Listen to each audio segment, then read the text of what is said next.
Hey everybody, and welcome to Spine Chill Season 13, the first of many in the year 2023.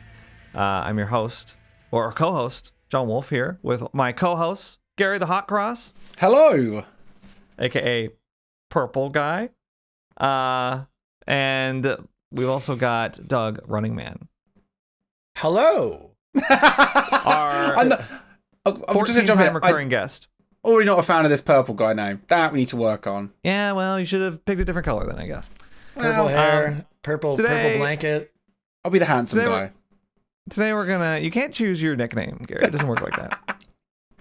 Today we're gonna be talking about our usual roundtable discussion of asymmetrical horror games, DBD, VHS, Killer Clowns, Texas Chainsaw, Evil Dead, Prop Night. There it is. And maybe a new one that just came out recently, actually. We'll have a little surprise segment on that. We'll be talking about New Year's resolutions, things we like to see from these games in the new year, as well as some other just more general meta topics today. So, hope everyone's excited for that. Very.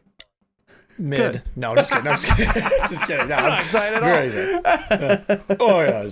Yeah. It's whatever. It's whatever. It's just my life. It's just my entire life is these games, and it doesn't matter. So shall we start with Dead by Daylight?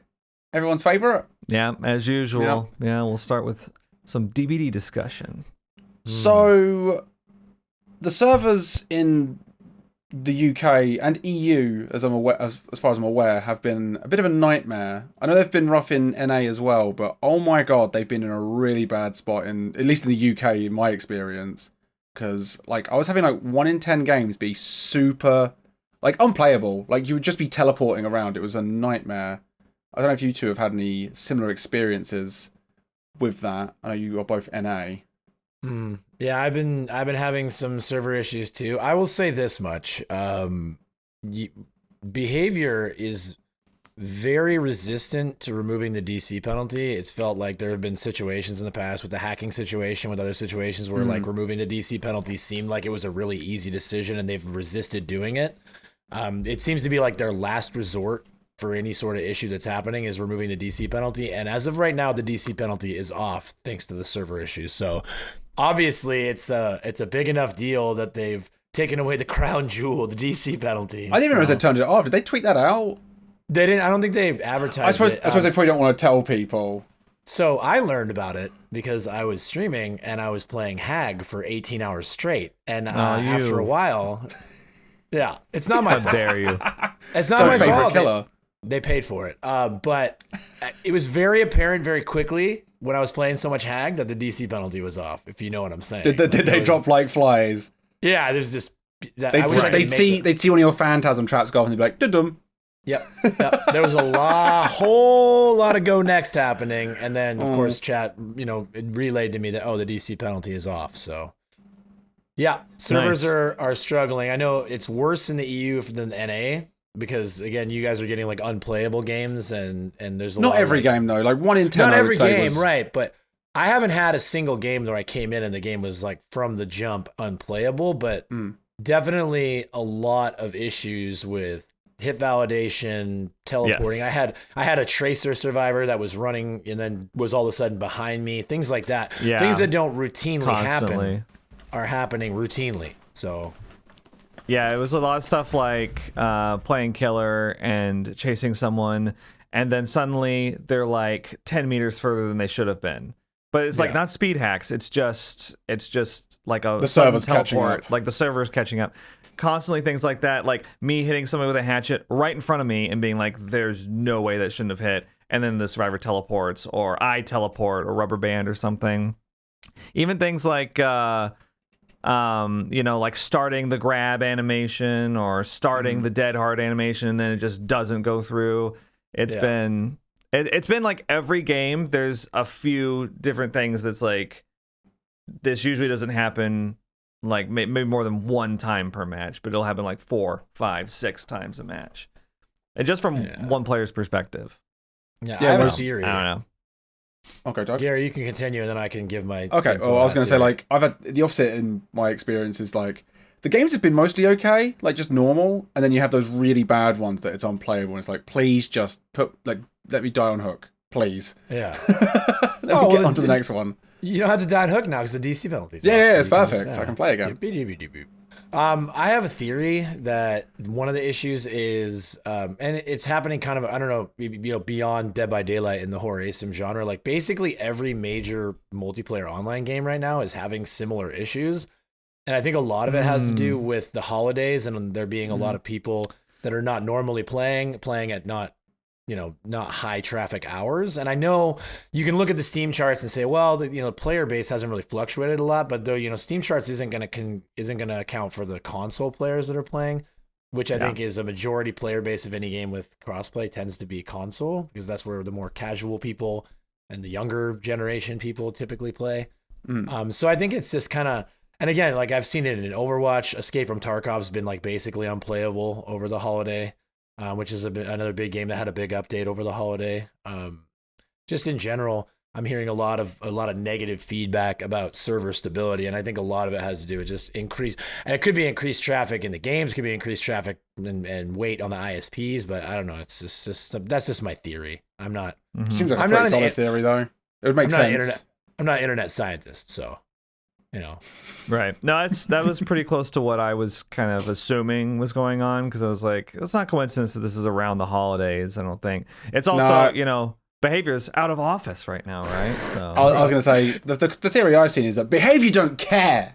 Yeah, I want to touch on this though. This is actually really funny that you brought that up. And as a veteran, I don't know if I've ever mentioned that I have a lot of hours in Dead by Daylight that I've been. How many hours do you have, Doug? I haven't said that recently. Yeah, I've never told you. Over 11,000.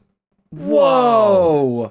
Have I told you guys that I played in 2016 when the game first came out? Have I ever mentioned that to you guys? Oh my god! Wowzers! Wow! Yeah. I can't do this to yourself all this time. 2016. Yeah. So, anyways, the point I'm just gonna make is that it's actually kind of, to me as an OG in the game, very funny, because it feels like every single time behavior goes on holiday vacation or break, something like major happens in the game. Like it's been every single year, there will be like a game breaking bug, there will be like a game breaking issue, and then they're just like, well, we'll be back in 2 weeks to take care of that. And so it's it's almost one of those things, like when this started happening, I was like, oh, it's just the yearly breakdown when behavior's on vacation.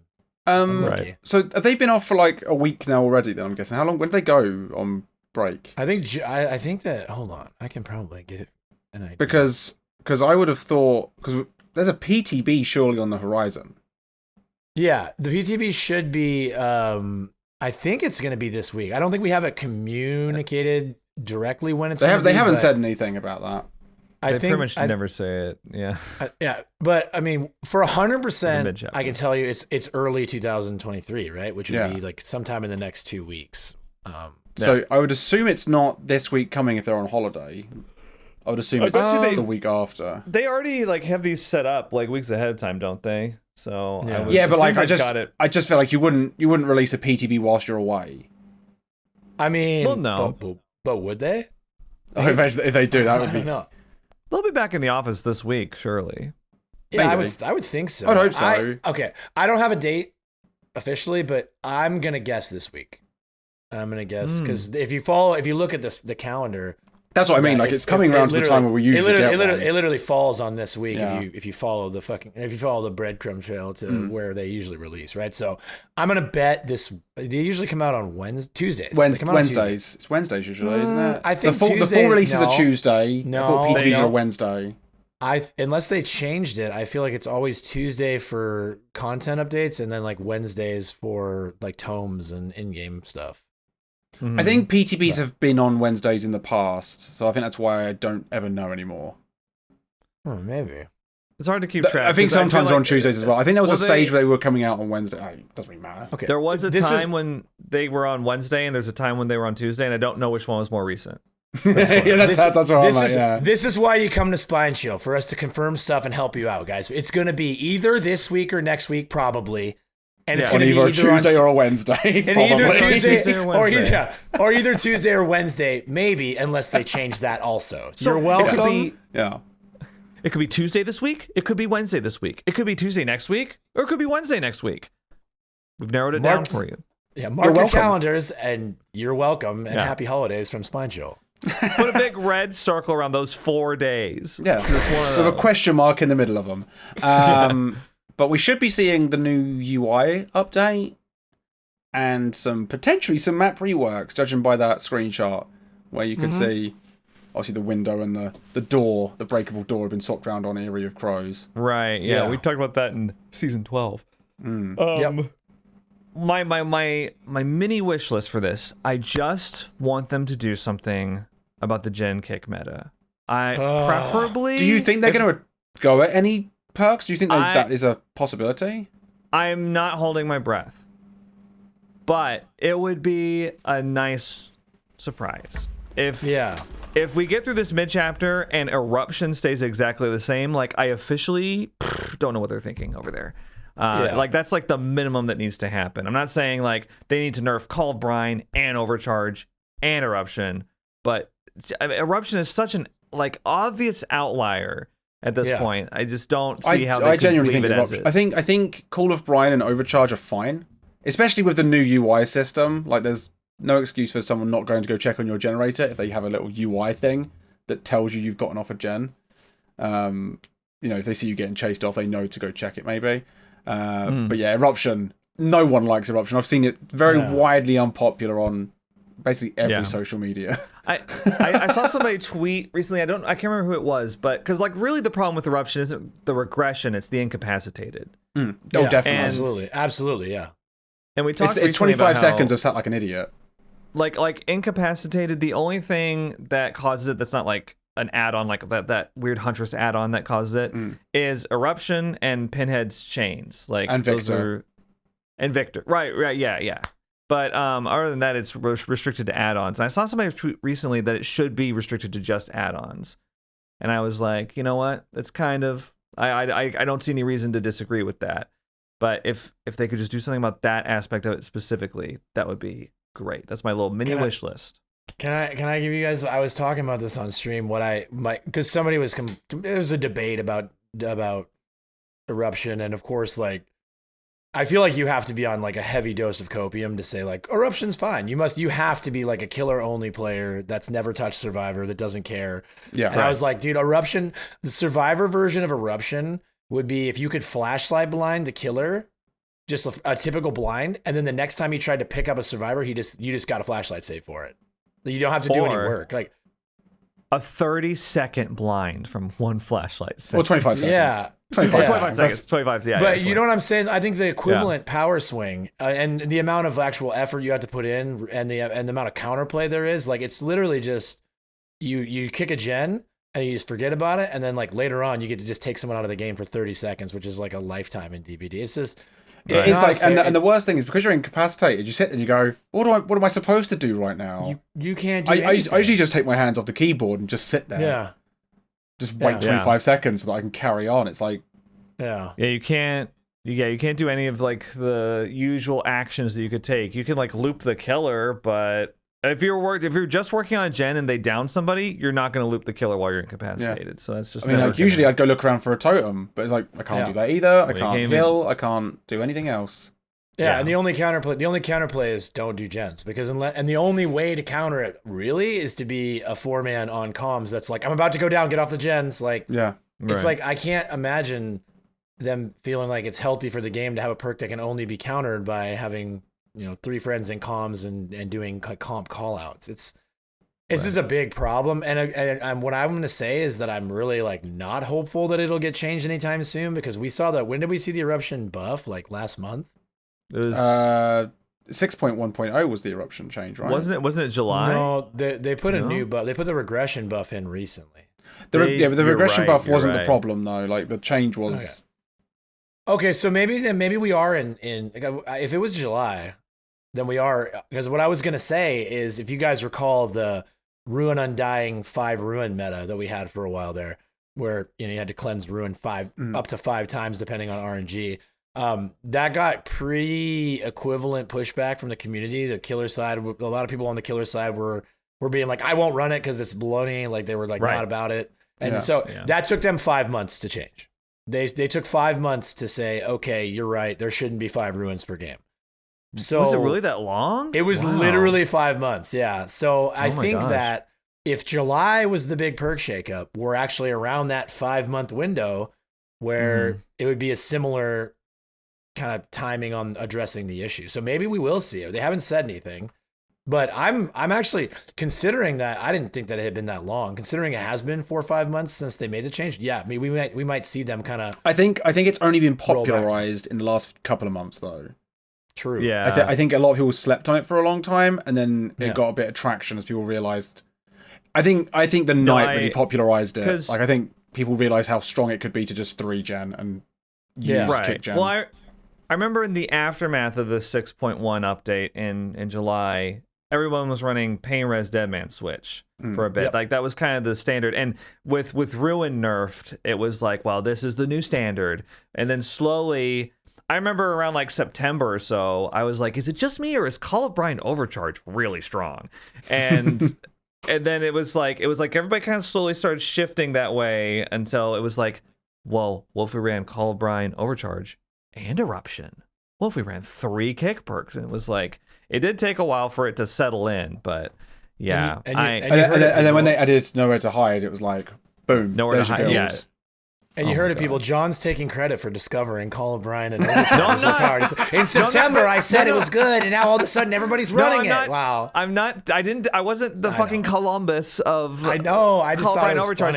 funny. At the time, most people were still running Pain Res Deadman Switch in my games that I was having. And John pointed it out. I think. Then John discovered it, and all of a sudden, this meta is John Wolfe's fault. I'm going to Twitter. I will say that I was running Ruin Pop regularly as a joke before people started switching to that back in the day. But I'm not going to take credit for discovering that. The John Wolfe Special, as I believe it was known. The John Wolfe Special. That's right. That's why I called it. Because it was so pessimistic. It was like, well, Ruin's going to get cleansed anyway, so I'll just have Pop. Yeah. On that note, I do really miss hexes and totem interaction in general. I feel like it's an element of the game that has been like a direct result of this kick gen meta. It's just like gone. Because like they gutted Ruin, right, which was the bread and butter for a long time, and they've severely nerfed boons. And now in most of my games, I find people just don't interact with totems at all. They don't cleanse them. They don't bless them. They don't look for hexes. The only it's just a part of the game that's gone. You do see a hex build now is when it's Plaything Pentimento, and that's miserable for a whole different reason. Yeah. Oh my god. So it's like it's all or nothing. There's no in between. You're right, because like when you do see Ruin now, it's actually quite a nice trait. Devour. I love bumping into Devour. Noed's. It's exciting. Noed's incredibly rare, but that's always a trait, isn't it? Everyone loves Noed. Well, we do. I feel like when I see Devour Hope go off, like it's exciting. It becomes like Mission Impossible. Wouldn't it be great if the music changed? You know? Wouldn't that be great if when Devour got discovered, it changed the music? Yeah. That would actually be pretty sick. Yeah. If like there was a global exposed status, like for Myers Tier 3 or Devour Hope or Noed, it would be cool if there was like kind of like a like an ominous sound. Something. Yeah, that's a really cool idea. We should actually pitch that in one of those surveys. That'd be cool. That was just like the whole map would be like become like kind of more ominous, like, or maybe even like the lighting could come down a little bit.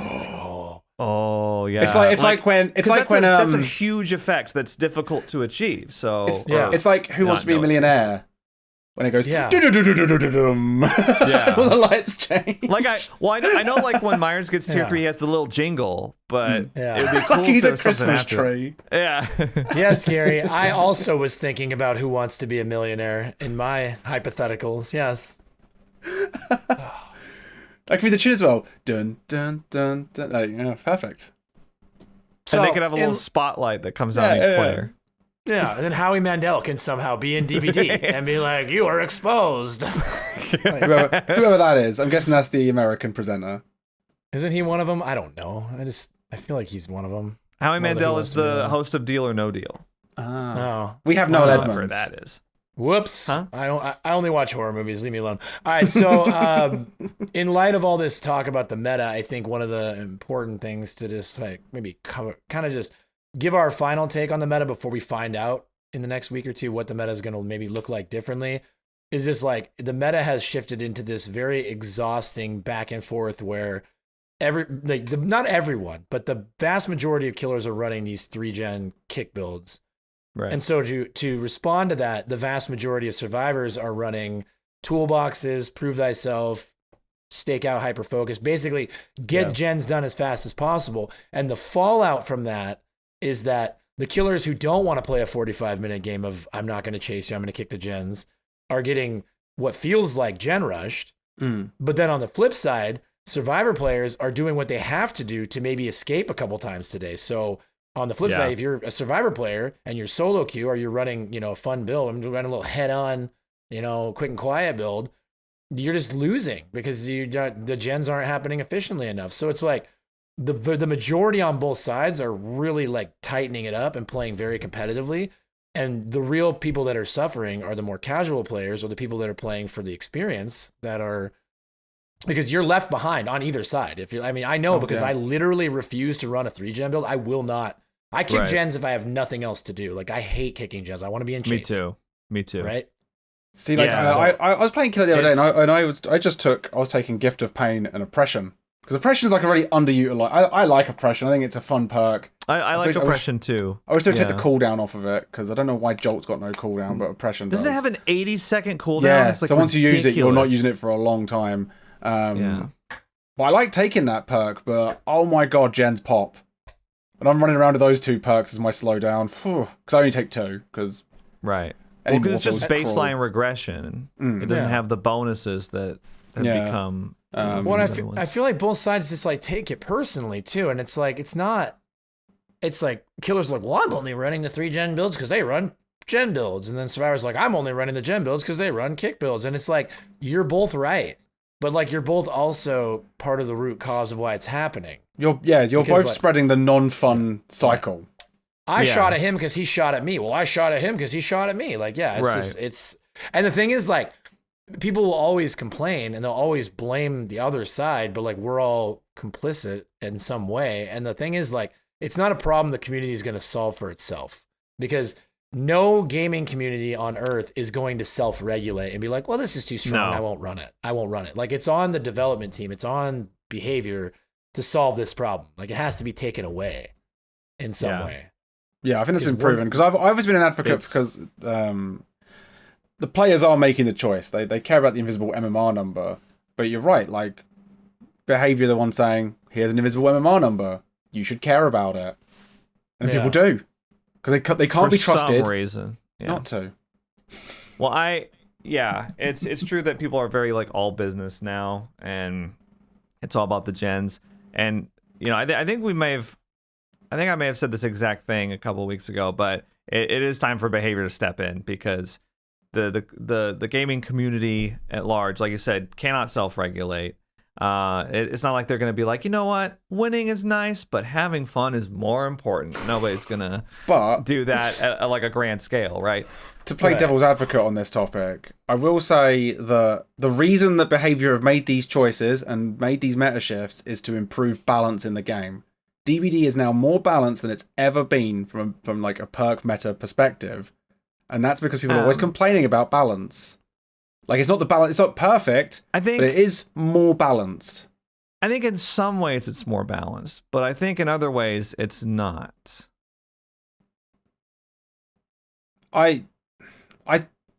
It's not balanced if people aren't playing to win. But if you all play to win now, it's a balanced situation. More balanced. It's not balanced. It's not perfect. It never will be because DBD was never designed to be a competitive game. But it has slightly tilted that direction, and I think like it's more balanced for those players now than it ever has been. And that's the players wanted that behavior. Initially never designed it to be like that. So it's the players got what they wanted, and maybe we're not that thrilled with what we've got. I think that the majority of people that are outspoken about wanting the game balanced don't like the way the game feels right now. Yeah. And so I think they're getting what they want and they don't like it. I completely agree. It's like you've watched my next YouTube video. I feel like I'm clairvoyant about Gary's YouTube, but no, it's not going to get any better. I don't think, because again, I think I've touched on this podcast. I've definitely talked about it publicly that, people, they are quick to blame balance when they lose, and they have no ability to blame balance when they win. They don't like accept that a lot of the times they win games, it's because of RNG or luck or a lot of the decisions you make in DBD are a coin toss. Exactly. 50-50s everywhere, right? And so it's like, if you win, I was amazing. What a balanced game that was. And if I lose, wow, the game's imbalanced. I got robbed. Is kind of like the mindset. And the optimal Swift wins again. Yeah. I've had a million examples of being accused of being in a Survivor Friends when I was just solo queuing talking on stream about macaroni and cheese or something, and but in that guy's eyes, we were just like highly lubed up, comp team. It's just the game has only gotten worse the more balanced it's gotten. And this is, again, I don't know if I've mentioned it before, but I have been playing the game since the beginning. I've played through every meta in the game. You have? I have, yeah, believe it or not. So yeah, it's unfortunate, and I don't know what that looks like for the future. I don't know if behavior will pump the brakes on balance. Maybe they'll see all this feedback and kind of read between the lines that, hey, the more we balance the game. And again, the snowman event maybe is like a good indicator that they're kind of leaning into fun more than balance. They adjusted things to where the killer can use the snowman. Now they took away the free. I guess maybe. But isn't that just more whiny balance pandering? Because killers were like, this isn't fair, because it was just a stupid little snowman thing, and now it's like, well, now it's fair. No one's using it. Killers don't use it. Yeah, because most killers aren't interested in it. I was playing killer on Thursday, and I was chasing the survivor, and then they tried to snowman tech me, where they loop me really tight around the snowman, so I would hit the snowman and they would get a free hit. Yeah. So I think behavior should remove snowman from the game. Right. Yeah. I had a game where twice I got flashlight blinded. I got flashbanged by people jumping out of snowmen that I didn't know they were in, which was really funny. That's really and funny. I thought, and again, you guys know me. I was like, yeah, that was great. Oh my god, what a play! And so I went out and tweeted about it, where I was like, behavior needs to look at these snowmen, because twice I was abused by snowman flashbangs and flashlights, and this is not fair. Like, it was just It's just things like that are like what keeps the game fun and fresh and keeps people coming back to it. But again, like you said, I played a lot of games with the snowmen in the game, and I had one game where snowmen really like had an impact on the gameplay in a fun way.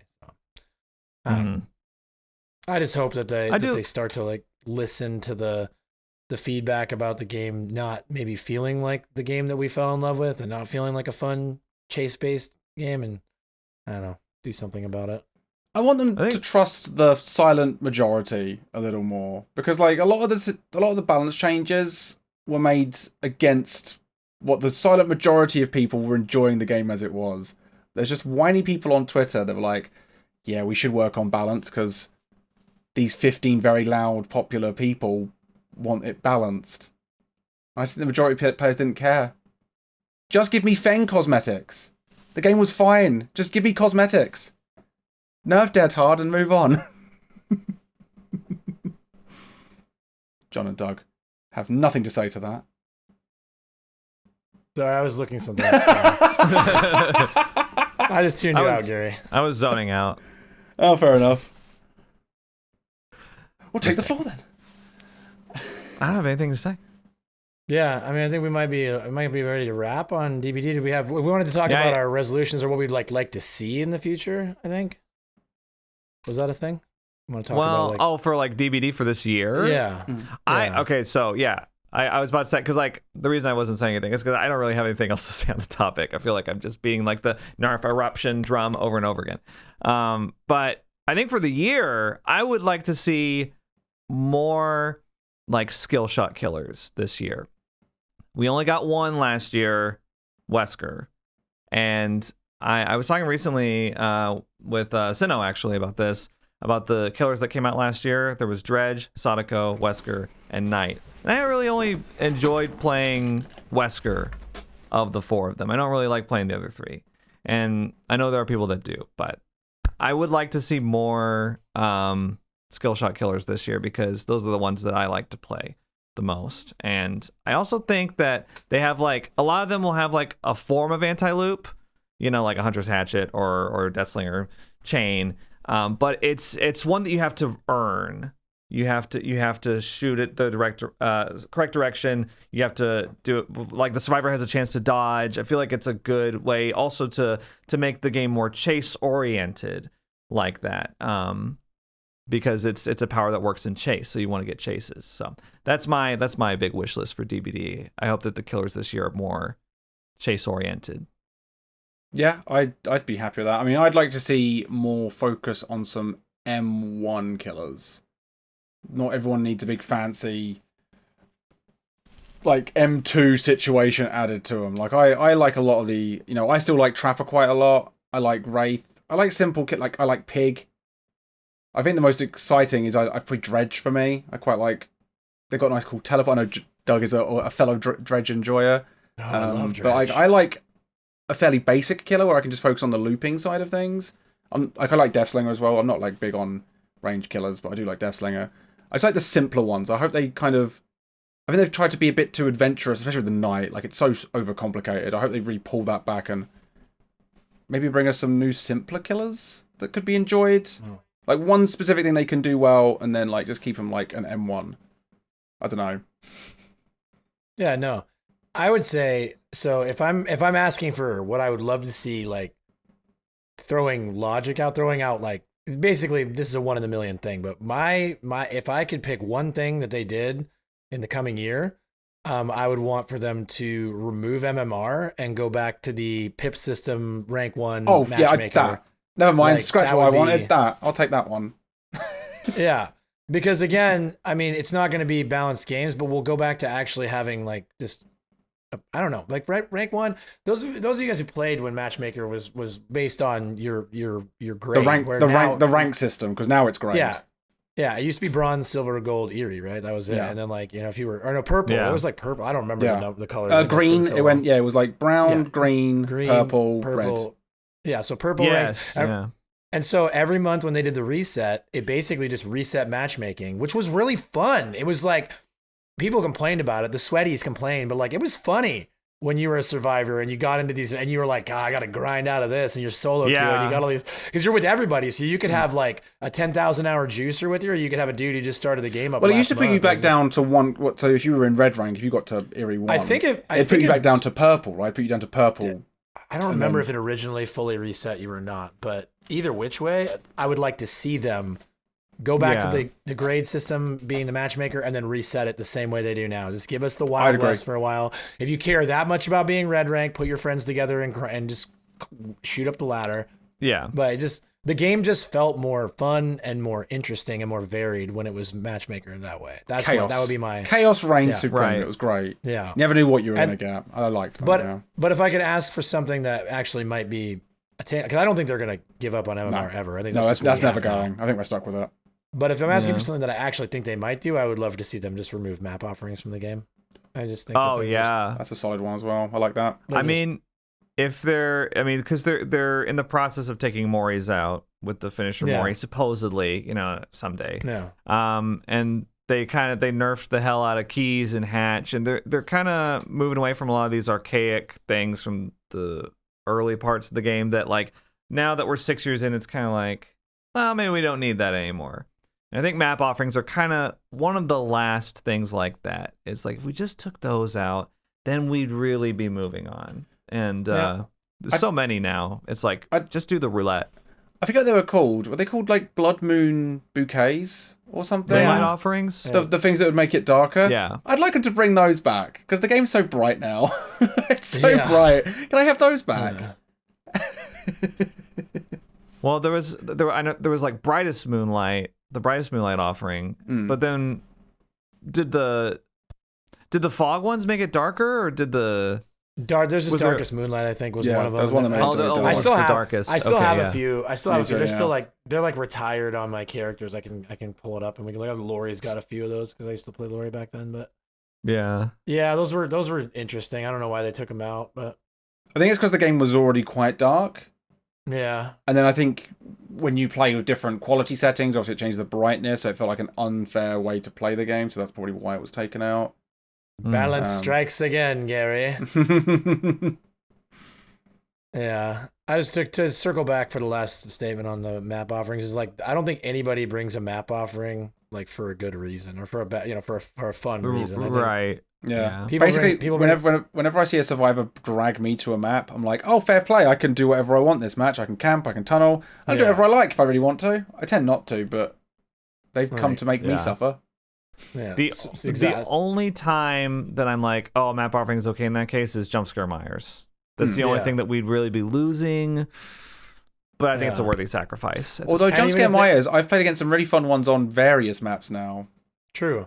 Yeah. I'll be honest with you. They bring them to those maps where it's actually strong, and those games are miserable to me. Like I hate playing against jump scare Myers on like a Leary's or a game or a Midwich because again, it's like for me it's a very boring way to play. Like I understand that you get jump scare, but like what's happening is they run builds to just continue to slap you and you can't reset. And you just get auto down, and then they'll literally just camp the hook. They'll run a meme build and then like 3-gen you and hook you into 3-gen and like confirm the win. It's like they're playing it optimally at this point. Like it's not even played for fun. I mean, there's some streamers that do it that are for fun, but like on average, if I run into a spooky Myers, it's legitimately a miserable They're trying to win. They're playing it like it's a tournament game. The most fun jump scare Myers I've had, they didn't bring a map offering. They got Mother's Dwelling of all maps. Ugh. And it was terrifying. Because I'd never gone against one on that map. So they were like coming from behind trees and stuff. That was bloody nightmarish. Yeah, and I bet you it was really fun too. Yeah, it was probably my favorite Myers match I've ever had. Yeah, but if you were playing that same game on Leary's, you would have just gotten like slapped off of the gen 3 or 4 times and just dead and go on to the next game. It's really I think it was like a 2K in that match, which was like a perfect match. Yeah, balanced as all things should be. It's funny. Myers is probably like the killer I've had the widest variety of fun against. I've had probably I've probably had the highest quantity of fun matches against Myers players. People that do jump scare Myers or just in general, he's such a weak killer. A lot of people that play him can be really chill. But I've also had a lot of really horrible matches against like Tombstone Myers or like Tuft Myers. People that are playing like really serious with him. He's all over the place. Circling back, just because you mentioned it, that could be something we might see in this mid chapter too. Is they might address the Tombstone thing because I've heard a lot. It's been complained about a lot over the last 4 to 6 months, I think, and I don't know. Yeah, I've been complaining about it for 2 years. Yeah, they seem to look at statistics and make decisions based on frequency of use, and I would assume that if they look at Myers, they're going to see like 90% of his games are either perma tier 3 or Tombstone of some sort. Yeah, it always surprises me when it's not. It's like, this is just okay, bro? This is just a Myers player. You must have a daily. Yeah, they're running like Memorial Flower or some shit, and it's like that's what I run. I run the double stock, and I just like go for a machine gun. It's like really fun. It's fun. Nice. Try it sometime. Everyone out there that plays Tombstone Myers, try it sometime. It's really fun. I have tried double stock Myers, and I find that the tier 3 is so short. I have to run like Haribo or something with like J Myers is usually what I go for. I guess us high MMR killers are more efficient with our tier 3, John. And just I don't know. I'm just busting your chops, buddy. I'm working to become a killer main. I'm gonna do it.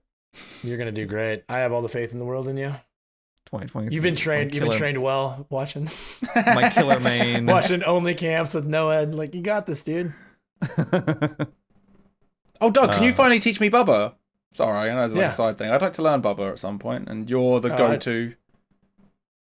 I'd be happy to. Have you got no-ed unlocked on him? Yes.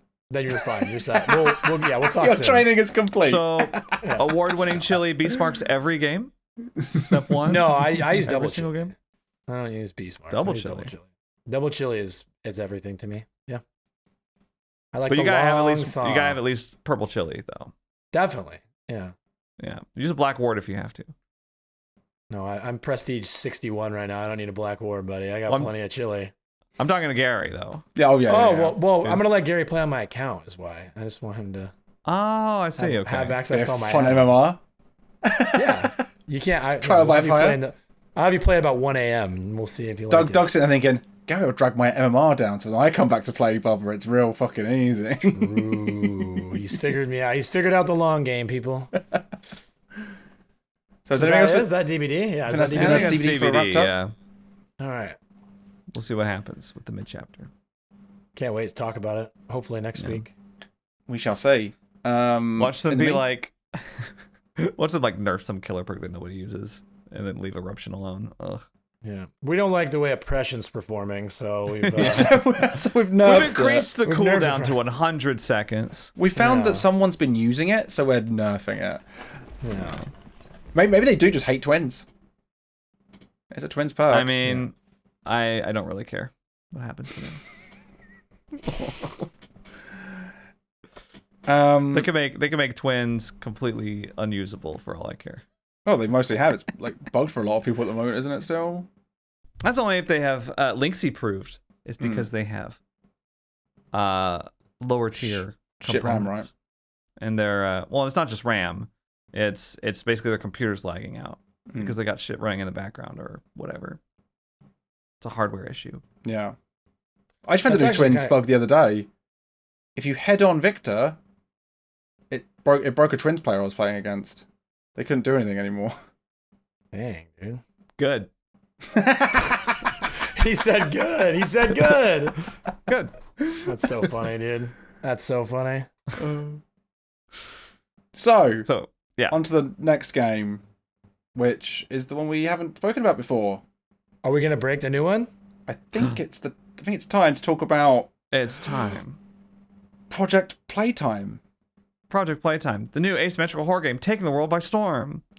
Yeah. So for anyone that needs any background, this is not the company's first game. They made a game called, well, they're still making a single player game called Poppy Playtime that has taken YouTube by storm. Even if you don't know what the game is, I guarantee you have seen one of the characters in like a toy store or like a knockoff booth somewhere. They're all over the place. They're kind of inescapable. They're in Target, they're in thrift stores. Like, it's a very popular franchise with children especially. But they launched an asymmetrical horror game, and Doug's been playing it. Which is free to play, right? That it is. It does have a battle pass that you can pay for if you're so inclined, like I was, because of course I did. I got it. But yeah, so this is one of those games that when it first dropped, it's early access, and it was like hella early access when it dropped. It was borderline broken. The battle pass didn't really work. The matchmaker, you couldn't click quick play and actually get a match. You had to go into the lobby sort and like find a lobby to join, and then like hope that if you joined, it didn't lock you out and make you restart the game. It had a lot of like stumbles out of the block, right? And but it's kind of settled now. They've had some pretty good quality of life updates. The battle pass is fully fixed. Quick play is fully working again. And so for those of you at home who don't, privy to the conversations, I've been kind of, since the game dropped, I've been kind of mentioning it to John and Gary. And then today before the podcast, I was like, we need to talk about this game because like, I think I mentioned to you guys, I'll tell everybody at home. I checked it this weekend. It had 5,000 people playing. Like the game is, like John said, the license is out there everywhere. You see these little poppy dudes I saw them in the mall when I was at the mall with my family over the holidays, and there was like little stuffies of these Poppy's Playtime characters like in the little mall kiosks. Like they're everywhere.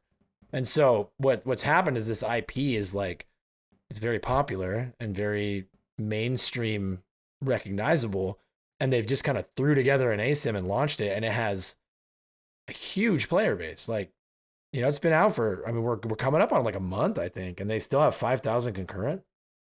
Mm-hmm. That's crazy. That's crazy to me. That's that makes it like the second most popular horror asym. Yeah. And it's not even close, really. Like, I can't think of any other horror asym that breaks 4 digits even. So that's huge. Yeah, we don't have accurate numbers on like Evil Dead and VHS and stuff because they Evil Dead and Ghostbusters and stuff because they don't have we can't see their numbers because they're on consoles. Right. Yeah. The game is relevant, and I don't think it's going anywhere because it has a lot of players and it has cosmetics. I doubt it's going anywhere either. Well, Wow. Again, I played it, and it sucks so much. You guys, everybody knows the boy who cried wolf, right? I think I'm the boy who cried wolf of like horror asym games. Like, I don't give up on games, and I find joy in these games that everybody else thinks are really bad. So I'm self-aware enough to know that I can't be trusted when I say this next thing. Okay. But I think it has a lot of potential. I do think it could stick around and be a really fun game to play. It's 1v6. The objectives in the game it's what people have been asking for a long time in DBD, rather than just sitting and holding M1. They're like actual mini games. So I will say I do like that. Like, I've watched the game. That bit I was like, that's cool. I like the mini game part of the objectives. I thought that was quite interesting. Yeah, they have 3 mini games. One is like Simon Says on a piano, so you have to mimic what the piano keys do. One of them is kind of just what is it? What's that toy called? There's a toy, like it flashes up and you have to hit the button when it flashes. So like Bop It or something? Like kind of, I think it's maybe like a Bop It. It's basically you have these little hands that shoot out. Like if you've played Poppy's Playtime, I'm sure you understand how the arms work, right?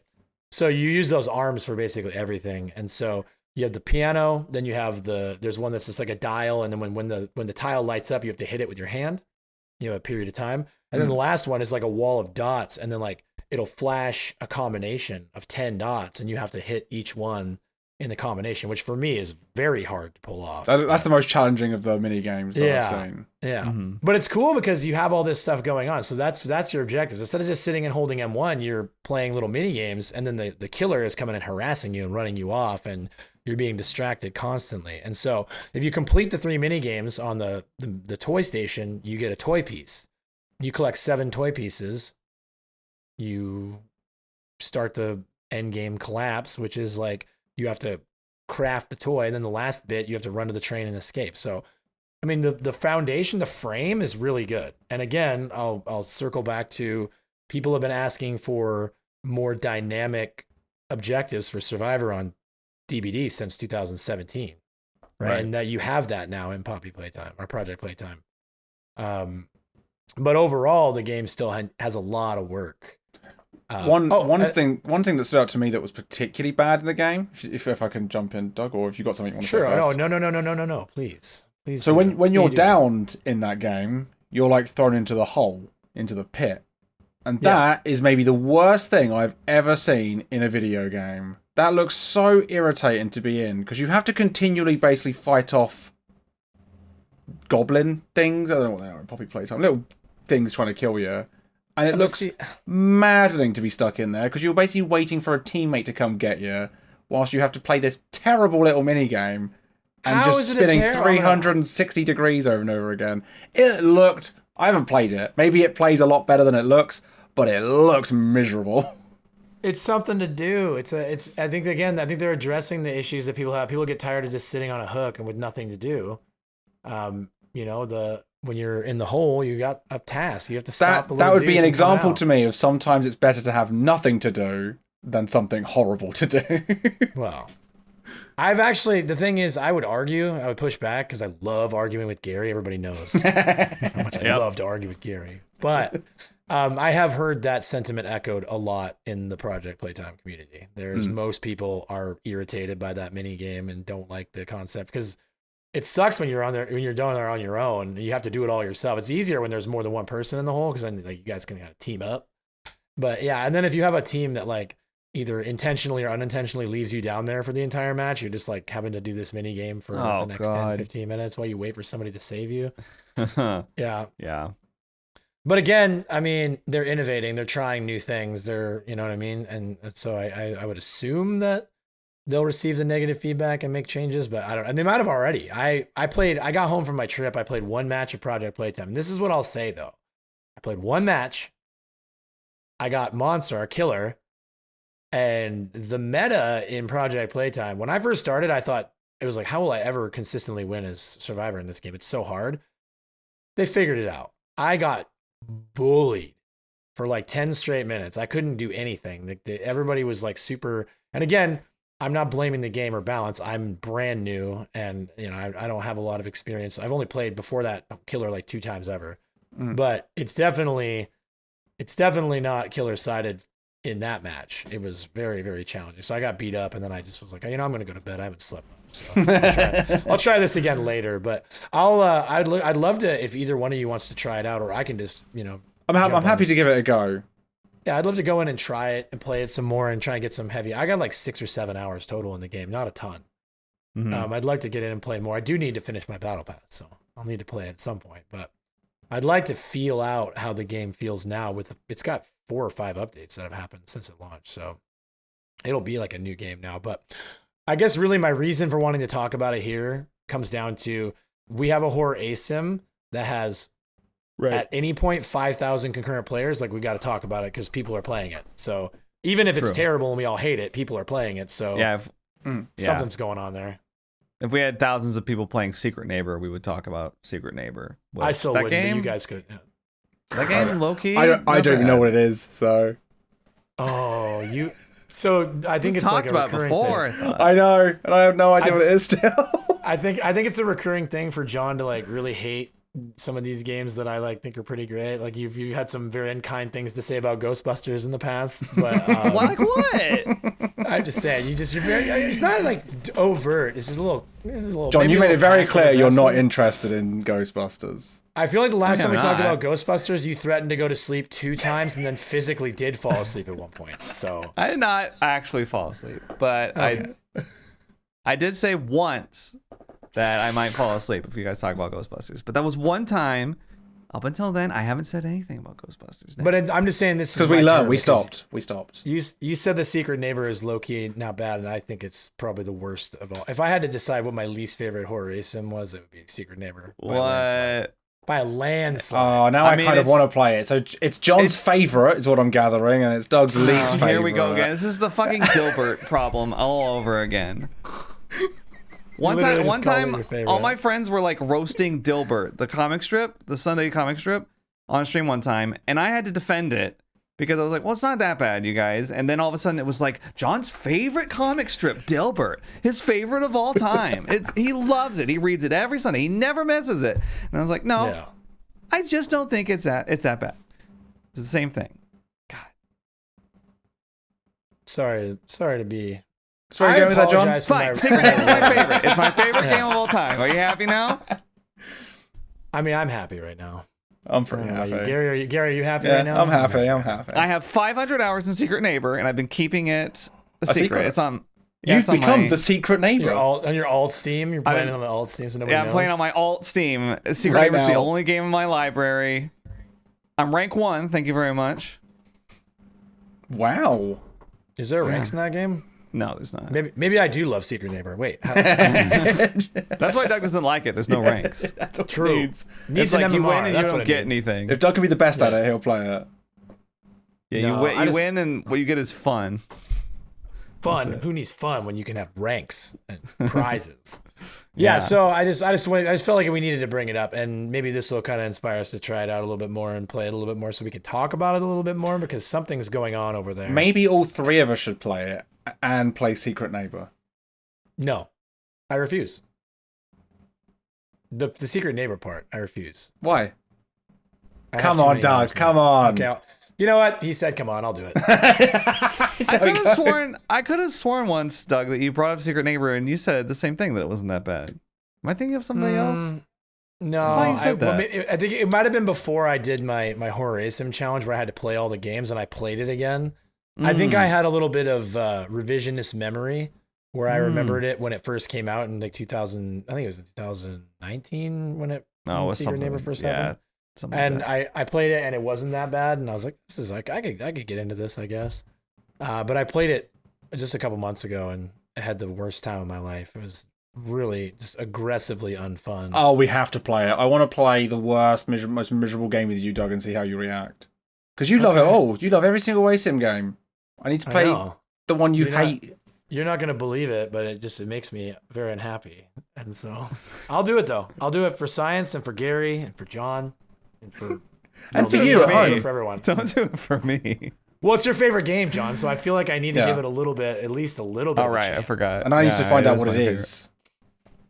Yeah. I had to hold back. I wanted to make Spine Chill all about Secret Neighbor, but then I decided it's better if I position it as a DBD and Asym horror game podcast. And then maybe I was planning on by season 20, I would start making it more Secret Neighbor focused. The logo is going to transition. Yeah. Oh, no. Damn. And I would have gotten away with it too. Okay, Not with well, these two crack investigators on the task. Well, we'll have to Gary and I will have to play Project Playtime, yeah, for sure, so we can talk about it more. Yeah. What did we want to talk about? What game did we want to talk about next? Because there's one. Doug, you can take control of this one. Evil Dead. Yeah, very short, so but again, it's been the holidays, and I have some homework to do. But Evil Dead has announced a new DLC that's going to be centrally focused around Ash versus Evil Dead. So we're getting new content. I have no idea what specifically we're getting, whether it be new characters, new maps, new cosmetics, whatnot. We'll talk about it more in depth during the next podcast, but there is a big update coming in the early stages of the year. I presume also we'll be getting a new demon would be nice. Yeah, I mean, it would make sense since they've just released a ton of survivors and we've gotten like one new demon since launch, right? So I think a new demon makes a lot of sense. Yeah. I don't know. We'll get more information here soon, but it's exciting because I don't want to see the game die. And they have made really good changes in the later stages of 2022. They added in the prestige system to where you could, actually have progression beyond leveling up to max. right. I've heard that they've added an MMR to the disdain of many of the veteran players. One thing I've heard, and this is just one thing I'll touch on, but we don't have to talk about it deep, but I've heard that having your prestige level show in the lobby causes people to just get hard dodged constantly. That would make sense. I have a friend who's a survivor main, and she's like die hard, and she's like prestige 4 or 5. She's like near max prestige on her main. She's at the point where she can't play her main anymore. She literally can't get a game because she'll play her main and just gets dodged. And survivor queues can be bad in that game at times. And she literally can't. She just has to play a character like that's not her main or like fast swap. But the demons like aren't letting you fast swap. They're like waiting to make sure. It's just, and it's really frustrating. It comes down to similar problems are happening in DBD. P100s get fast dodged or they get like special treatment in the game kind of consistently too. So is maybe something we could discuss on a future episode is like the value of how much information people get pre-game. Yeah. Because when I see a P100, I'm like, oh, I hope I can get some hooks on them. That'll be a challenge. Yeah. Finally, a challenge. But sorry for my rant. The short and skinny is we got a new Evil Dead update coming soon. I'm excited about it, and it's going to be Ash versus Evil Dead focused. Send to that's another question mark to put on your calendar. Yeah. That is reassuring that they're continuing to get content updates, though, because, I mean, for example, Gary with Resistance, I mean, it's like there was like one major update, Nikolai, right? And then after that, there was just kind of nothing. So, well, like in Resistance defense, was it Neobard that made that? yeah. COVID just kind of kicked off when that game was starting to get a little bit of. Well, it was pretty much shortly after it was just released. So I think that made it difficult. And then Capcom obviously didn't give a shit about it. So Yeah, that was a bigger I think issue, when your but publisher doesn't care, yeah, the license holder just couldn't give a shit. Yeah, I wasn't saying that as like a knock on Resistance. I was saying it as like it's a good sign for Evil Dead that they're continuing to like, roll out the that updates. game. I remember very shortly after Nikolai's update, I was like, I'm not playing this game anymore on stream because I think this game's dying. Because it's dead, right? Yeah, It's it was dead. like very obvious. But with this, it's like, okay, you guys are still plugging away. That's good. That's good. It's good to hear. Always Which is good because Evil Dead's fun. It's a really fun game. Yeah, I think that does help too. Yeah. So good. So outside of Evil Dead, we've got VHS Video Horror Society, which has even more information we can talk about. Gary is not a fan. I'm kidding. I'm kidding. Yeah, I know. It's not really. He's ribbing me. Yeah. If those of you that are audio only listeners, Gary is not kidding based on his face. But I like VHS. I know you do. I like it for what it is. I know you do, Gary. And what is it, Gary? A competitive, well-balanced, well-designed asymmetrical game. Yeah. But most people don't really like the competitive edge to it. Agreed. I thought you were going to say like a game that nobody plays or something like that. No. Setting People you are up. playing it. It's got like some players. It's got like Well, half a prop night. That's why it's worth mentioning. Is that they've kind of had a little resurgence, which as a person who's very excited about VHS and loves the game, I'm excited to see. They released a holiday event, which I think we touched on in episode 12. We touched on the holiday event. But since we've been gone for a week and a half, not only has the holiday event continued through that time, but they've also added a couple of double XP. They did a weekend, and then they did like a whole holiday week of double XP. And then I know we're all big fans of Otsdarva. He recently released a video about, hey, I went back to VHS to check it out, and he had a lot of very positive things to say about the game. I think the combination of all that, we saw the player base go from at times 60 to 100 players to now at times over 300 players. So I know when you're talking about Project Playtime having 5,000 players and DBD averaging, in the thousands and thousands of people, 300 people is a little hard to get excited about. But at the same time, games have to start somewhere. Exactly. I mean, if a game's going to climb from, the edge of death to a sustainable, viable game, it's going to have to go through these stages. And right now, what they're doing is they're getting, I think, a lot of people coming back, and there are some new players joining. And what they're getting when they get there is a very polished product. VHS has had a lot of really good gameplay design changes. They've done some buffing of Monster to make the Monster experience more new player friendly. They've worked on balance. They have incredible cosmetics. Their map design is out of this world. They've got all these really, it's one of those things that like I consistently call VHS the best game that people aren't playing, because the game itself, the devs, the design team, the balance team, they've all just been pouring their heart and souls into this game that is a really, really good game. And then so that when they do these things that increase traffic, people are getting a really good experience. But my biggest gripe with Hellbent and VHS right now is a seeming lack of communication about what's going on. Because I've been streaming the game over the last week more than DBD. I have been pouring a lot of hours into VHS. And the overwhelming response I get in my chat talking about the game is, that game's dead, I can't get a game. I go to queue up and I can't get a game. And the thing is, that hasn't been an issue over the last week or two, because my queues have been anywhere from instant to 5 minutes, depending on what time I'm playing. And that's playing as teen, because teen has always been the issue, right? There's been too many teens, not enough monsters.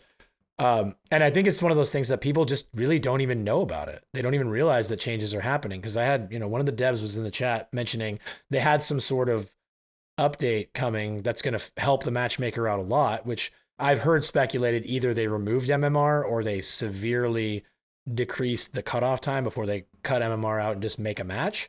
But either way, whatever they've done in conjunction with these new players has, for the time being, fixed the matchmaker. I was getting consistent teen lobbies last night in the middle of the night when there was only 130 people playing. I was getting 3 to 5 minute queues max playing teen. So, I think one of the things, if we're going to talk about New Year's resolutions, what we want to see out of the new year, I would like to see VHS be more proactive about informing people what's going on, because I found out there was a double XP event through word of mouth. I didn't see a tweet. I didn't see any messages on any social media. I didn't see any official communication on it. I found out through friends. So yeah.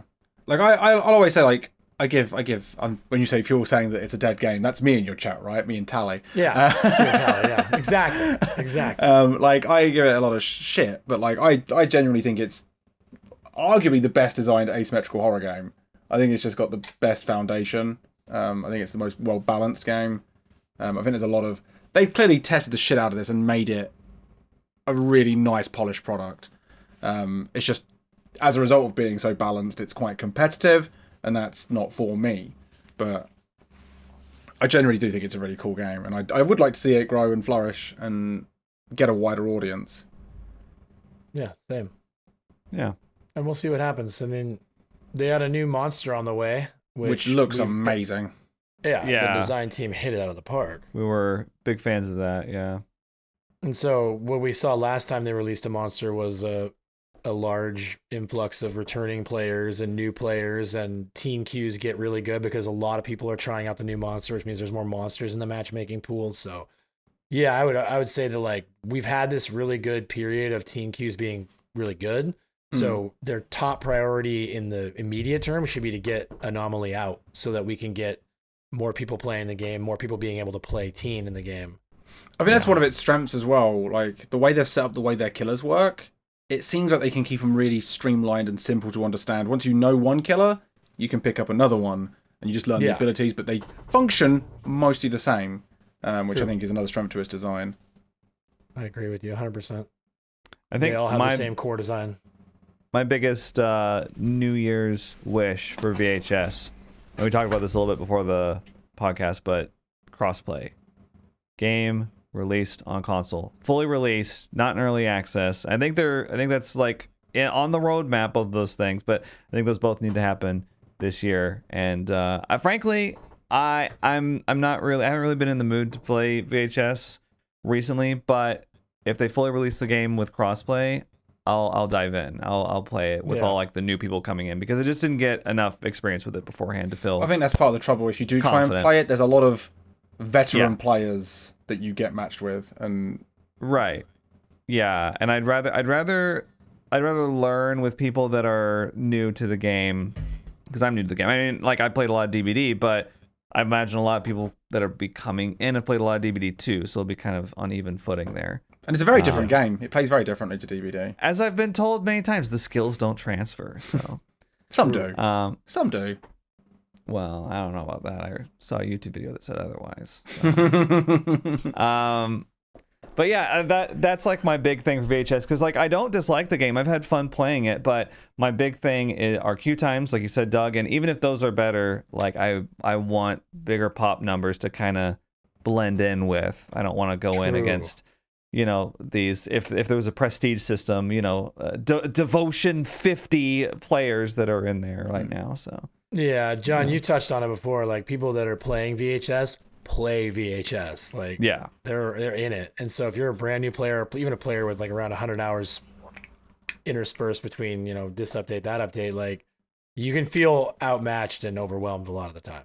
I agree 100%. I have 270 hours now, and I still feel like I'm learning a lot. I'm like a new player. I have that new player experience, so it's a bit like DBD, I guess, because that's the similar, isn't it? People don't really consider it really is, be good at, like, you don't get out of the tutorial really in people's mindset to hit 1,000 hours. Yeah. I think it's very similar with VHS, and VHS is a more nuanced and complex game, so it's got a higher skill cap for sure. Yeah. Kind of blows my mind actually that you said you had 270 hours, because I'm sitting there like I've got like 10 times that amount in DBD. I've played so much fucking DBD, and True. Like obviously, like I'm not even up there in the people with the most hours or anything, but it's just like, damn, played that game a lot. I won't mention my hours in DBD because I don't like talking about it. So yeah, do you have a lot of hours in it? I don't think you've ever mentioned it. So how many? Go on. It's not important. No, come on. Can we? It's not important. What's 3, the next topic? Is it more than mine? 3,000? It's more than 3,000. So is it more than 4,000? Because that'd be more than me. It's more than 4,000. More than 5,000? It's twice that. It's more than twice that. It's more than 10,000. More than 10,000. How could it possibly be more than 10,000? I have no life. Is how DBD is just no life, only DBD. So. To move on just to what because mine's not really VHS specific, my little resolution that I'd like to see in the asymmetrical space, but it would apply to it as well. I would like to see, and it's one thing that I think Ghostbusters really suffered from, which was they didn't show much of a roadmap of what the future held, like how many updates were happening, what's the direction of the game, what's the plan of action.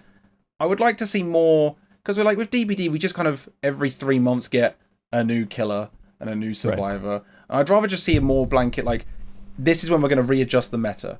Like, we're going to reevaluate things in this month here. We're going to add some new maps in here. We're going to do a new killer here. And the same applies to other games. Like, I'd like Home Sweet Home. I don't know if they do but Home Sweet Home could do something like that. VHS could give a better guide about what's happening in the game. Prop night, stuff like that. I think I'd appreciate it. Home Sweet Home Survive actually does have roadmaps that they've been sort of sticking to. They'll preview content months in advance and be like, "There's a new killer coming. There's a new survivor coming. We've got this on the way." So that's cool because like I do want to get back into that because I think I heard they're re-adding NA servers, right? Oh, are they? Yeah, that's I can confirm that I've heard that rumor. I haven't heard it from an official source, but one of the things when you talk about people that play these games is I streamed Home Sweet Home Survive like a month or two ago, and a bunch of people came into my channel who were like diehard Home Sweet Home enjoyers, and they were talking a lot about what they've been following. They're like, "Oh yeah, like NA servers are coming back soon," so could be just an unfounded rumor, but that's what I was told. Yeah, so that would be by cool. people that seem like they But yeah, that's how I think like roadmaps would be very beneficial to a lot of these games. Just to know what's going on. Because like with Ghostbusters, I so quickly like lost interest because like I have no idea what the future is for this game. Yeah, that's the problem with a lot of multiplayer games and how they die out. Like not just asym horror, but just multiplayer games in general. Is like if people feel like there's no future for the game or like they're not going to be playing it at the same time next year, they're like, well, I'll just cut my losses and stop now and find something else that has more of a plan and is going to stick around if I like it. So yeah, that is really important. Because when you play these games, you're investing your time, you're unlocking cosmetics because you want to have that for the future. But if the game's just going to die, what's the point? Like with single player games, your investment in the game is going to be paid off by the ending or by completing the game. With multiplayer games, there's no completion, so progression is the only thing that you have to look forward to. You want to earn these cosmetics. You want to know that there's going to be content that's going to keep dropping at a regular pace, and that there's going to be people playing it. So to bring up Resistance again, when Nikolai came out and I could smell blood in the water, I was like, well, I'm done. I just stopped playing it. I didn't like wind down on my gameplay. I just stopped. I was like, well, couple of losses. This game's not going to be around. And they didn't dangle any carrot like, Carlos will be released soon. You want to play as Leon Kennedy? He's coming up in June or whatever. It was just like Nikolai and then nothing. Yeah, I guess that kind of circles back to what I was saying about VHS, just in a general sense, right? Like these Asyms need to be more outwardly excited about what's coming soon to get people excited about it. Like you said, you mentioned Ghostbusters. The most recent update dropped on Ghostbusters. I only know because I'm one of like 8 people that are actually in. No, not the new Ghost, the one that I talked to you about prior, the one that added the prestige system. It added endgame stuff. I only knew about it because I was in their Discord and they did it, and I hadn't muted pings yet, and they've never done an everyone before. And then I see some random Discord ping, and I look, and I was like, "What's a Ghostbuster? Why am I getting pinged in the Ghostbusters Discord?" And it was like, "Exciting news, everyone! We've got a huge update with, we've added endgame content, we've added prestige system, we've added all these things, we've done all these cool changes, and it was really cool. I played it; it was fun, and the player base kind of got injected for the few days that I played it. There was a lot of people. I wasn't getting bot games anymore, but like I would, if I had not been in that Discord." I'm on a horror asym podcast with a couple of handsome gentlemen. None of us would have known there was a Ghostbusters update if I had. I left that Discord server. True. Yeah, if I had remembered in the water and walked away from the game. Yeah, if I had remembered to mute that server, we would still be sitting here like, when were we going to get a Ghostbusters update, right? Because nobody would have known. What's going on with that game? Yeah. But the reason that I want roadmaps partially is because, and I don't think the Texas Chainsaw Massacre is going to have that problem. I suspect they're going to be telling us everything they're planning. I've got faith in that game because they're doing such a good job of building up to it. It's Killer Clowns from Outer Space that I hope comes out and goes, because we know very little still about what's going on in that game. And I really hope they launch and say, here's the future. Here's what this game's going to be. Well, yeah. I remember like Gun Media's game for Friday the 13th, they were very clear with like roadmap stuff for that game leading up to when they were forcibly removed from developing the game, but up until then they had a very clear roadmap of like, we have plans for this, we have plans for that, this is coming, and they had general timelines for it. So I do trust Killer Clowns and Texas Chainsaw are both made by former Gun Media or current Gun Media developers, and so I think they'll have that same mentality with those. I hope so, because I think Texas Chainsaw because they've already announced 2 original killers. I'm like, yep, they know what they're doing. It's Killer Clowns that I wonder does that game immediately come out, hit a ceiling of what's coming next? Like Ghostbusters did, kind of. And I want to know, are you adding more clowns? What's the future like for Survivor play? Are you making new maps? What's going to happen next? Yeah. Because obviously it's contained by the IP. Mm-hmm. To an extent. I don't know how contained it is by the IP. But it's not. Both games have, like, they're working directly with the IP to, like, ensure that the game will have a long and healthy lifespan. Which is like both dev teams have been very vocal about that, because that is the horror asym community will always be plagued by what happened to Friday the 13th when it comes to licensed stuff. Right? True. People And always remember that. And they are too. They're taking steps to make sure that doesn't repeat itself. That situation. Which is good. Like with Texas Chainsaw, I've got confirmation with. It's just the Killer Clowns game, which I'm very excited for. Maybe a part of me maybe even more excited than the Texas Chainsaw game. I just think it looks so stupid. It does. Yeah. I think we've said this before about Killer Clowns. Like it potentially could be the most fun out of all of them. Yeah, I'm very excited for it, but I just that excites me. Yeah, I think it's going to become the new casual. I think, as I was saying, I think I was talking to you about, Doug. I think it could become the more casual one, with DBD leaning a little more competitive. It could be the casual go-to, whereas again with DBD kind of leaning towards competitive, I think the Texas Chainsaw could be the more horror vibed one. Where if you're looking for a bit of a horror simulation, you might play the Texas Chainsaw one. Yeah, Texas Chainsaw will probably be the one that's most popular around Halloween time, I would imagine. Yeah. I think we're for us all year round. Yeah, I'm hoping for. I mean, they say Q1 23, and so my heart of hearts wants so bad for that to mean like it's almost ready. And what if it's this month? What if they surprise us? That's what I was just gonna say. They could drop it like they're because here's the thing, dude. Well, okay, go ahead, John first, and I'll tell you what I know. Okay. Sorry, I don't want to crush any dreams. It could be this month, but January is like a notoriously horrible month to release new games, so I would actually hope not. Maybe I think they'll make more money if it's later. I'm guessing March. If my guess has always been March, because I think they kind of confirmed Q1 23 is the projection, and so in my mind I'm thinking originally it was going to be Q4 22. And then they said, hey, we want this to be perfect. We need more time. Q1 23 tells me they're almost done. And they were probably another developer who cared less would have just shoved it in 22 and been like, let's make some money for the holidays. And they were like, nah, we're going to release Halloween release and just ruin everything. Exactly.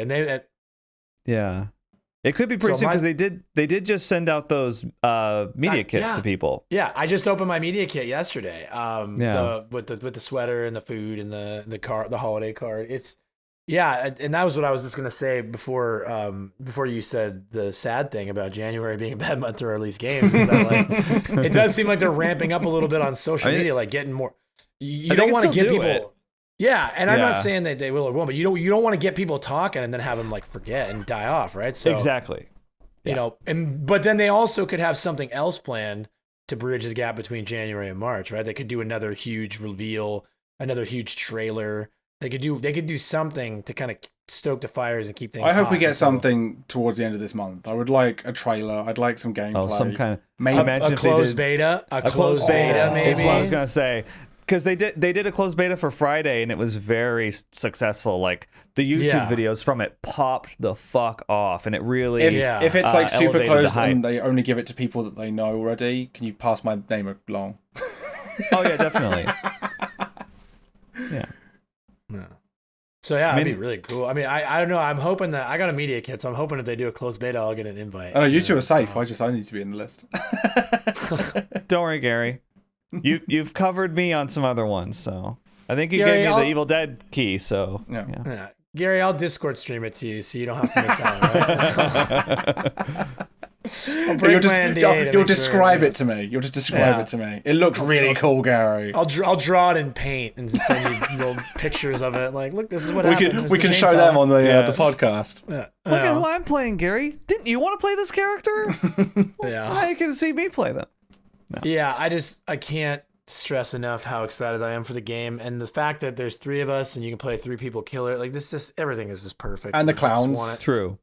I want it now. And clowns is 3 killers. Clowns is 3 killers too. It's like they're doing it for Spine Chill. Yeah. I frankly, like, I mean, DBD is like the main game that I play out of the ones that we regularly talk about, like VHS, Evil Dead, But and I don't dislike VHS or Evil Dead or those games, but I'm just not super into them. But Texas Chainsaw and Killer Clowns, I'm all in on those. Yeah, I'm gonna be playing the shit out of them. A big player in those. I just really look at them.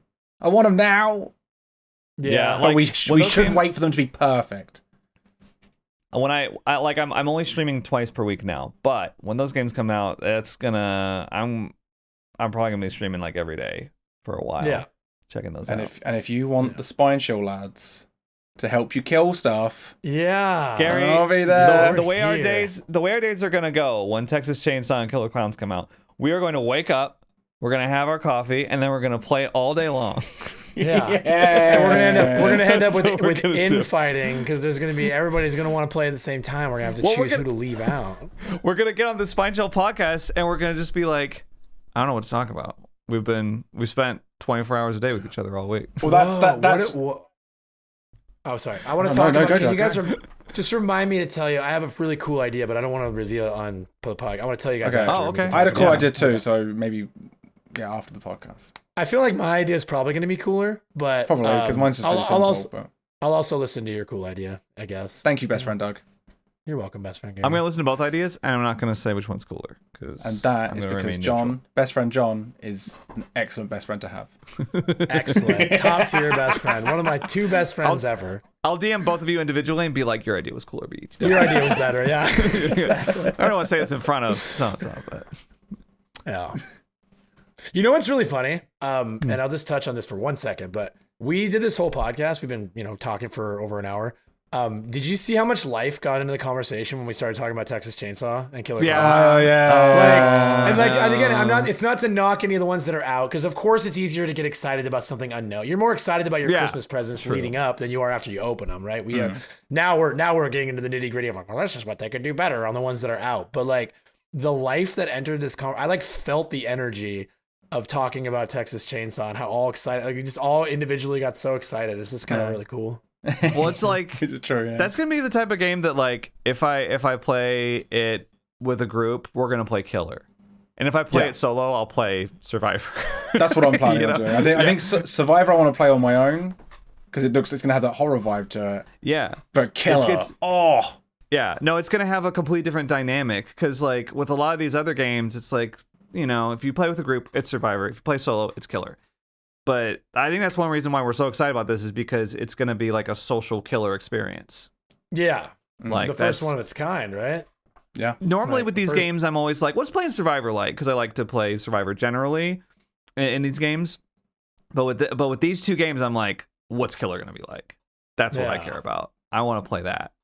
So. Can we see for the first time, we could see a horror asym out the gate have like long queues on Survivor side because everybody wants to play Killer first, right? Like, frankly, I think having both sides. I think both sides having a social component is gonna be great for queue times. Although Texas Chainsaw is preparing for that because they did tweet out the bottoms of their survivors. They know what they're doing. They worked on me. They treat the rumps. Yeah. It worked on me. I was like, I saw one of them and I was like, I'm playing that one. That one's good. Well, it's just kind of almost wild that they've never thought, no company's ever thought to do the multi-sided horror asym, right? The multi-sided asym where there's multiples on one side or the other, right? Because one of the biggest issues with people choosing to play Killer in games like DBD, Evil Dead, people are social creatures and they like to game with friends, and a lot of people have established friends groups, and it's very hard to convince a lot of people to invest in a solely solo online multiplayer experience. So it was a brilliant idea. Brilliant idea to. However, Doug, I regret to inform you, you are forgetting about a game that did it first. Oh God, what am I forgetting? That's Identity V. Oh. With the 2v8 mode. Classic 2v8. I still see people asking for that in DBD. I'm like, no. No way. I don't want it. How about fucking no? Can you imagine getting face camped by two killers? How?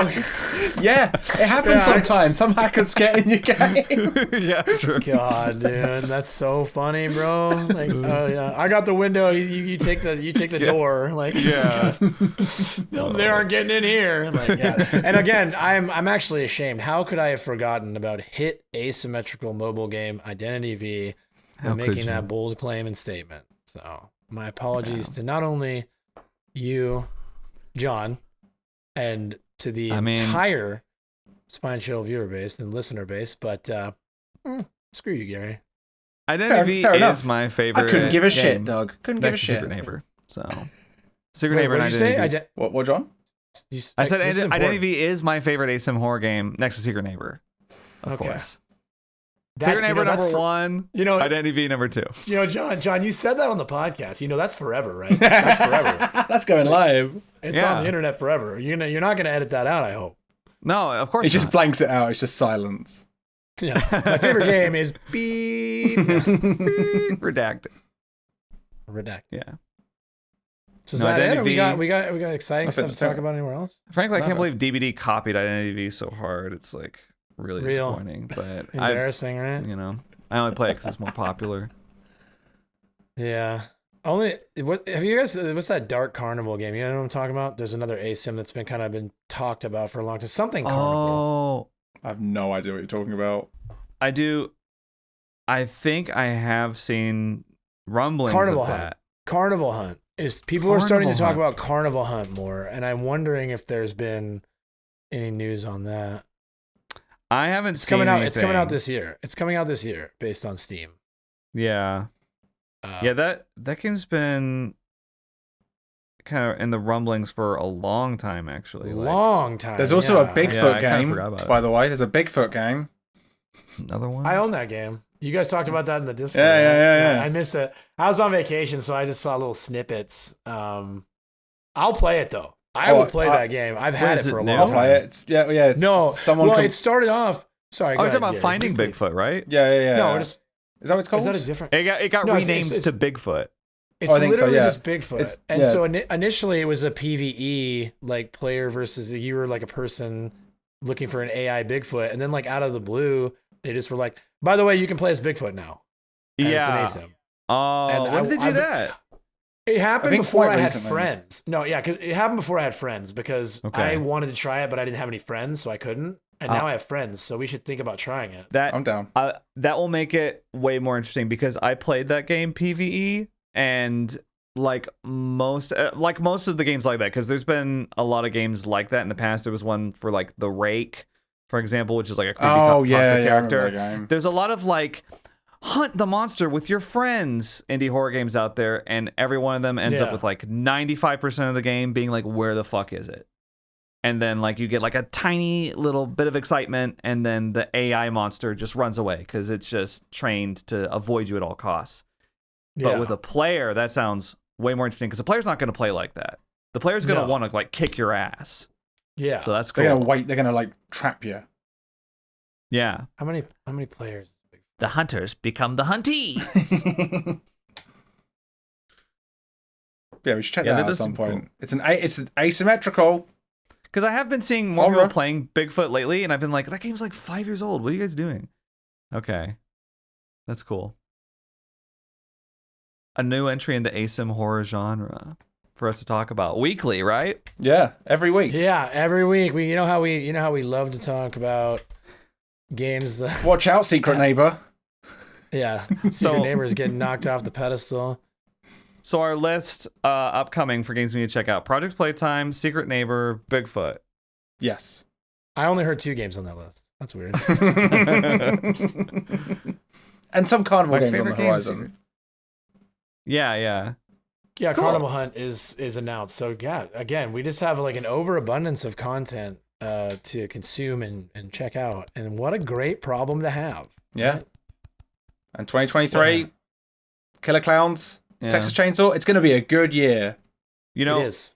I think all the asym horror genre needs is like one more big player next to Dead by Daylight for like AAA companies to take more of an interest. Mm. True. I think because like DBD kind of, I think it comes off to a lot of them as like a one-off, like a one-hit wonder type of thing, or like a, you know what I'm saying? Like it was kind of a Texas Chainsaw that would be can't that game. Yeah, that's what I'm hoping. I want to say something, and I don't want you guys to be upset, but what would happen if a AAA company, or even just like even Behavior or like a larger indie, pulled off? Because we see how many people are playing Project Playtime. What if they did a Five Nights at Freddy Asym? Dude, I would play that. That game would blow up. Five Nights at Freddy's is like a horror IP, right? That's a big deal. And if you can pull 5,000 plus people out of whatever they're doing to play Project Playtime, which again is extremely early access, and it's not. And I don't think Poppy's Playtime. I don't think that is like, that's got to be like really low compared to Five Nights at Freddy's in terms of like an IP, right? And like popularity. Oh yeah. Just from time, like FNAF has been around since 8 years now. So yeah, definitely. I need to play that at some point. Yeah, I've never played a single one of them. I own them all.